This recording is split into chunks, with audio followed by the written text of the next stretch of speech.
Subscribe कीजिए हमारा channel और दबाएं इस बेल आइकन को ताकि आपको रेगुलर नोटिफिकेशन अपडेट्स मिल सकें।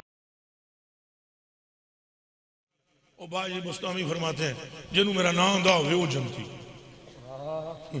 देखो ना जी, जिन्हों मेरा नाम आंदा होवे हुण ईमान नाल दसो कि भला गरीब नवाजो सारे हो, ओ गरीब नवाजो कलेजे दे टुकड़े हो तो अखां दे उतारे हो तो सरकार दे हो प्यारे हो।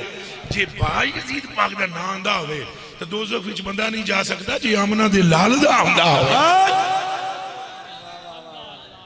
तो जाने मैं हदीस शरीफ सुनान लगा तुहानू जाने बस आखिरी बात है आपसे मैं बतलाने लगा हूं। कान खोल कर पहले बंदे से एंड तक, दाएं से बाएं तक सुन लो। अल्लाह पाक अपने महबूब की उम्मत के सबसे गुनाहगार तरीन बंदे को जन्नत में वो महल अता करेगा जो इस सारी दुनिया से 70 गुना ज्यादा बड़ा। समझ आइए, ये बुखारी शरीफ की हदीस है। और जब वो देगा उसके बड़ा बंदा बड़ा गुनाहगार होगा तो शाह जी गरीब नवाज एक गुनाह के बदले नेकी दी जाएगी उसे।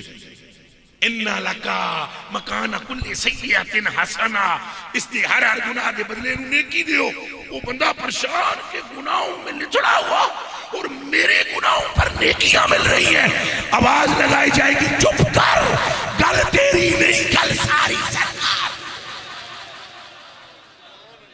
बस इतनी गल सी। वमा तौफीक